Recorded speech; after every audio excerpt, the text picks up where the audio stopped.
Zambry Vinod மற்றும் ஃபிர்டவுஸ் Wong ஆகியோர் மீது நீதிமன்றத்தில் வழக்கு தொடர எந்த ஒரு குற்றத்தின் கூறுகளையும் நிறுவ போதுமான ஆதாரங்கள் இல்லை என்று சட்டத்துறை தலைமை அலுவலகமான ஏஜிசி கண்டறிந்துள்ளதாக பிரதமர் துறை சட்டம் மற்றும் நிறுவன சீர்திருத்த அமைச்சர் டத்துஸ்ரீ அசாலினா உஸ்மான் தெரிவித்துள்ளார்.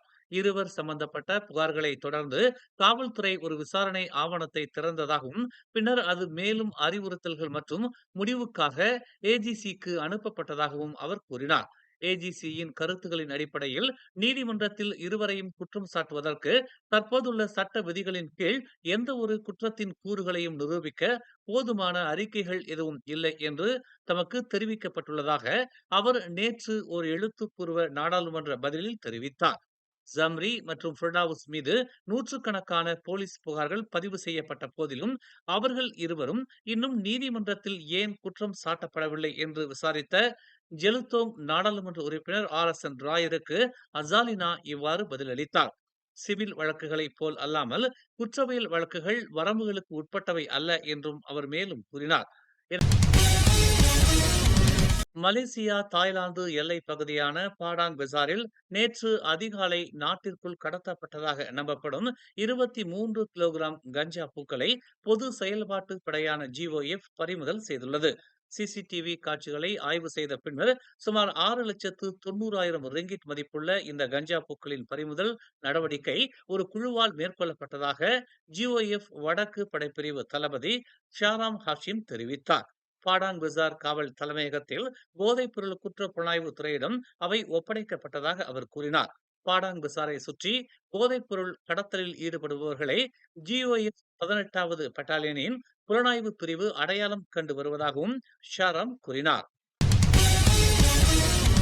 தற்போது நாட்டின் சில பகுதிகளை மூடி மறைத்துள்ள புகைமூட்டம் மத்திய சுமத்ரா காட்டுத்தீயில் இருந்து வரும் எல்லை தாண்டிய புகையால் ஏற்படுவதாக மலேசிய வானிலை ஆய்வு மையமான மெட் மலேசியா உறுதிப்படுத்தியுள்ளது.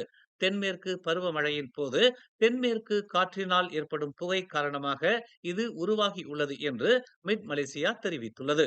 ஜூன் மாதம் முதல் செப்டம்பர் மாதம் வரை நீட்டிக்கும் இந்த பருவமழை பொதுவாக வறண்ட வானிலை மற்றும் குறைந்த மழைப்பொழிவையே தருகிறது.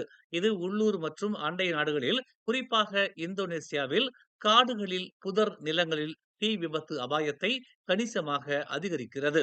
மத்திய சுமத்ரா காடுகளில் ஏற்பட்ட தீதான் Selangor, Kuala Lumpur, Putrajaya, Negeri Sembilan மற்றும் மலாக்கா உள்ளிட்ட பல மேற்கு தீபகற்ப மலேசிய மாநிலங்களை பாதிக்கும் புகைமூட்டத்திற்கு முதன்மை காரணம் என்று மெட் மலேசியாவின் தலைமை இயக்குனர் டாக்டர் முகமது ஹிஷாம் முகமது அனி தெரிவித்தார். மூவார் நாடாளுமன்ற உறுப்பினர் சையத் சாடிக் சையத் அப்துல் ரஹ்மான் 500 நாட்களுக்கும் மேலான பேச்சுவார்த்தைகளுக்கு பிறகு தனது நாடாளுமன்ற தொகுதிக்கு இறுதியாக 2 லட்சம் ரிங்கிட் ஒதுக்கீடு கிடைத்துள்ளதாக அறிவித்துள்ளார். இருப்பினும் ஒதுக்கீடு கடுமையான நிபந்தனைகளுடன் வந்ததாகவும் அலுவலக வாடகை, ஊழியர்களின் சம்பளம், உபகரணங்கள் மற்றும் அலுவலக மேலாண்மை போன்ற நிர்வாக நோக்கங்களுக்காக மட்டுமே அது என்றும் அவர் தெரிவித்தார். இந்த ஒதுக்கீட்டை எந்த ஒரு நலத்திட்ட உதவிகளுக்கும், உள்கட்டமைப்பு மேம்பாடுகளுக்கும் அல்லது மக்களுக்கு எந்த வகையான பங்களிப்பிற்கும் பயன்படுத்த முடியாது என்று அவர் கூறினார். இது முழுமையாக தணிக்கை செய்யப்படும் என்று அவர் நேற்று ஒரு முகநூல் பதிவில் தெரிவித்துள்ளார். ஒரு தவணைக்கு 20 மில்லியன் ரிங்கிட் வரை பெறும் அரசாங்க நாடாளுமன்ற உறுப்பினர்கள் பெற்ற ஒதுக்கீட்டை தங்களுக்கு வழங்கப்பட்ட 2 லட்சம் ரிங்கிட்டுடன் சையத் சாடிக் ஒப்பிட்டார். அதிகாரப்பூர்வ ஒதுக்கீட்டு கட்டுப்பாடுகளை எதிர்கொண்ட போதிலும் தொடர்ந்து கடினமாக உழைத்து நிதி திரட்ட புதிய முயற்சிகள் மேற்கொண்டு மக்களுக்காக தாம் உழைக்கப் போவதாக அவர் கூறினார். கடந்த 6 மாதங்களில் மட்டும் பல்வேறு புதிய முயற்சிகள் மூலம் தனது சொந்த முயற்சிகள் மூலம் மூவார் மக்களின் நலனுக்காக 20 லட்சம் ரிங்கிட்டுக்கும் அதிகமான பங்களிப்பை தம்மால் வழங்க முடிந்ததாக அவர் சுட்டிக்காட்டினார். தாம் இந்த முயற்சிகளை தொடர்ந்து கொண்டே இருக்கப் போவதாக தெரிவித்த அவர், ஒரு கதவு மூடினால் இன்னும் 10 கதவுகள் திறக்கின்றன என்று அவர் தெரிவித்துள்ளார். மோசடியான ஆன்லைன் முதலீட்டு திட்டத்தால் ஏமாற்றப்பட்ட ஒரு தொழிலதிபர் 10 லட்சம் ரிங்கிட்டுக்கும் அதிகமாக இழந்துள்ளதாக புகார் செய்துள்ளார்.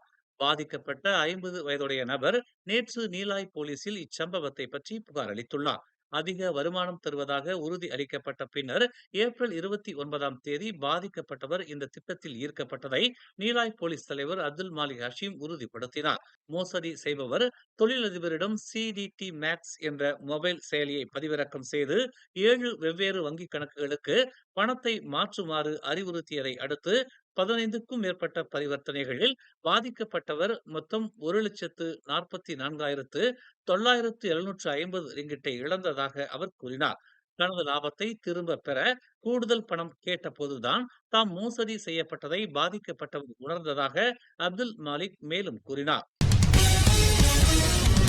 முன்னாள் பிரதமர் இஸ்மாயில் சப்ரி யாக்கூப்புடன் தொடர்புடையதாக கூறப்படும் ஒரு பாதுகாப்பு இல்லத்தில் இருந்து கைப்பற்றப்பட்ட பணத்தை பறிமுதல் செய்வதற்கான அரசாங்கத்தின் விண்ணப்பத்தை அக்டோபர் 1ஆம் தேதி விசாரிக்க அமர்வு நீதிமன்றம் நிர்ணயித்துள்ளது.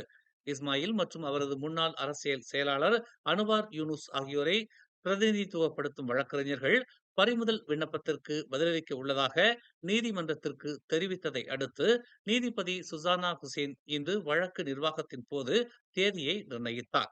பதில் தாக்கல் செய்ய 3 வாரங்கள் தேவை என்று வழக்கறிஞர் அமர் ஹம்ஷா அர்ஷாத் நீதிமன்றத்தில் தெரிவித்தார். பின்னர் நீதிபதி ஆகஸ்ட் 13ஆம் தேதிக்குள் தங்கள் பிரமாண பத்திரங்களை சமர்ப்பிக்கவும், செப்டம்பர் 3ஆம் தேதிக்குள் அரசு தரப்பு பதிலளிக்கவும் வழக்கறிஞர்களுக்கு உத்தரவிட்டார். மேலும் செய்திகளை தெரிந்து கொள்ள தமிழ் மலர் நாளிதழை பாருங்கள். எங்களோடு இணைந்திருக்க மலர் டிவியை பதிவு செய்து கொள்ளுங்கள். உறவுகள் மகிழ்ந்திட விருப்பம் மற்றும் பகிர்வு சேவையை சொடுக்கிடுங்கள்.